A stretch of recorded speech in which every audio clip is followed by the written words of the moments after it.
Greetings Sega fans, it's James the Segaholic here, one half of the Sega Guys, and for this week's short video we're going to talk about an overlooked and somewhat niche Japanese Dreamcast game that's been thrust back into the public consciousness this week following the reimagining on PlayStation VR 2. It is of course Sega Rosso's Cosmic Smash.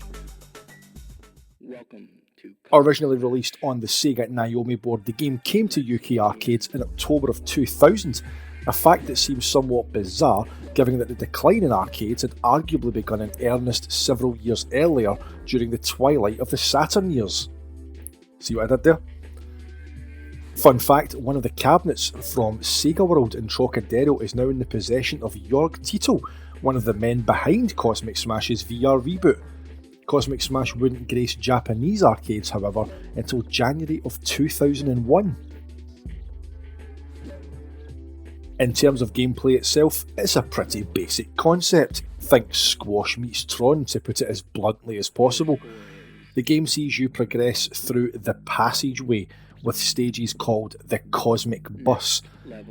Your translucent virtual squash player has three moves: Smash, Jump and Trick Smash, with the aim of the game being to clear the blocks on screen by hitting them with a glowing red ball.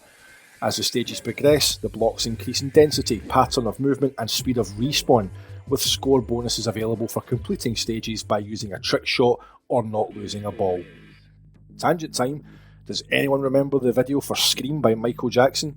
You know the one on the spaceship where him and Janet walk around various rooms singing and dancing. Well, are you playing Cosmic Smash for real there, Mike? We know MJ and Sega had a close bond, but Cosmic Smash has always reminded me of this scene. Anyway, where were we? Oh aye. The Trick Smash move mentioned earlier can also result in some lovely tennis-style replays, with your character smashing an ace behind a block of, well, blocks that's multiple layers deep. Think again of Tron, but this time with Novak Djokovic. It adds a very clever puzzle element to the gameplay because while you can simply aim the ball at the blocks on screen, you will need to combine smashes, jumps and trick shots to clear the stages quickly, earn time bonuses and score big. And that's it really. It's not the deepest game and it's not going to hold your attention for hours, but it is fun with some of the most stylised visuals of the era, and no one can deny the influence it would have on United Game Artists' Rez, which would follow several months later. So now we come to the home port, a no-brainer for Dreamcast given the Naomi roots of the arcade version. Launching in Japan on September 13th, 2001, to describe this game as posthumous would be an understatement given Dreamcast discontinuation at the start of the year, and as such the game would never make it out of Japan. There were fleeting mentions in UK gaming print, but alas not any Dreamcast magazines, with the likes of UK favourite DC UK falling on their swords some 7 months before the Dreamcast port hit Japanese shelves. In fact, it's intriguing to see that Edge have featured Cosmic Smash's VR reboot as their cover game in issue 382. Why, might you ask? Well, back in November 2000, that was issue 90 by the way, Great Scott!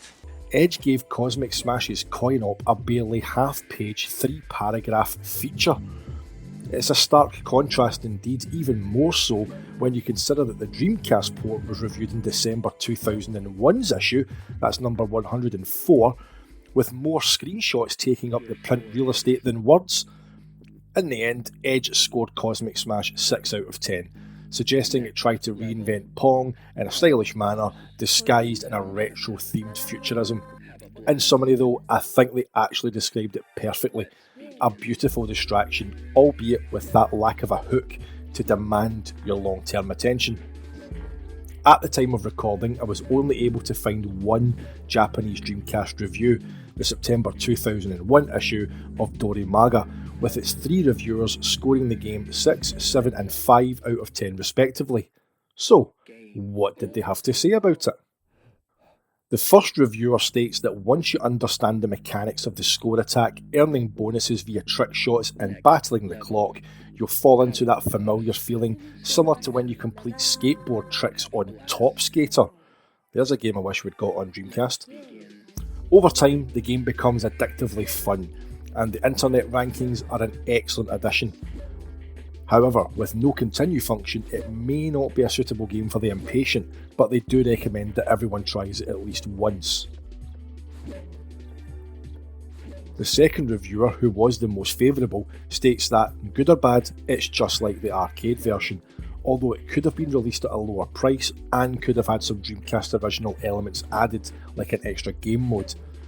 Calling the game extremely simple, something rare for a modern day game.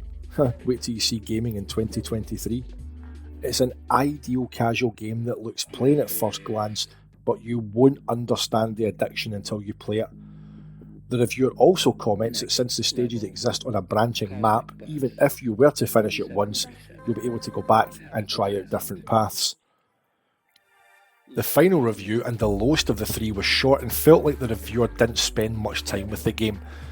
Calling the gameplay only block breaking, they said that the use of tricks can consume a lot of time, which, to be fair, is correct if they're not used effectively. The review concludes with the suggestion that if you could at least play the game with another person, it would be more exciting. So this person will be absolutely delighted with the VR version then. Let's begin. In many ways, Cosmic Smash probably suits VR more than it does a controller, and with the enhanced specs of the PSVR 2, there's no denying that Jorg and the team have created something that many people will enjoy. It's also been heartwarming to see a lot of people, be it on Twitter or YouTube comments, say that the VR version had made them aware of the game, one that they had no idea even existed. And I love to see new people discover Sega games, yet when I seen Yoshida-san sharing a tweet calling Cosmic Smash VR a reimagining of Sega's, quote, iconic futuristic sports puzzler, I felt a little bit annoyed. Cosmic Smash isn't iconic. It wasn't a classic game. It was stylish, it was different, but it was also overlooked by whatever dwindling Dreamcast user base there was in Japan, never mind worldwide, as the PlayStation 2 era had well and truly begun. It just irks me a little that, like Virtua Fighter, Shenmue, Rez, Sakura Wars and many others before it, a Sega title that launched on Sega hardware isn't getting the kudos, respect and recognition it deserved at the time when it was on Sega hardware. It's great that PlayStation is providing a platform to bring a reimagining of old Sega games to the masses, but equally, the old war wounds ache at the notion that now it's on PlayStation, like the titles I mentioned before, that suddenly it's now worthy of playing, that it's worthy of attention, worthy of people's time. And I guess at the heart of all this is my frustration at the way narratives are rewritten as time passes. Cosmic Smash may well be a classic in terms of design, but it's not a classic title on the platform, and for me, the word classic is fast becoming as easily thrown around in gaming circles as the word legend is in football. Whether it's labelling niche titles that never made it out of Japan as classics, or repeating the lie that the Sega Saturn had a second GPU thrown in at the last minute to compete with the PlayStation, as time passes, the information that we put out there has to be accurate and has to reflect the era that it originated, otherwise all we do is risk losing the history that we once lived. At the SEGAGuys, we wish Jorg and his team great success with the VR version of Cosmic Smash. Great success! Calm down, Borat. And if you happen to have an ODE in your Dreamcast and don't quite have that £529 for a PSVR 2, we recommend giving Cosmic Smash a try to see what all the fuss is really about. If you've made it to the end, thank you so much for watching. We'll be back on March 6th with a brand new podcast. You can catch Dan on Twitter at swooper_D. You can catch me at the Segaholic. You can find the podcast account at SEGAGuys. If you like what we do, please like, share and subscribe, and let us know in the comments. Did you play Cosmic Smash on Dreamcast back in the day? Did you ever find an arcade version in the UK? Do you own that gorgeous translucent DVD case Japanese Dreamcast version? Until next time, stay Sega, stay retro, and we will see you on the Sega side. Sega!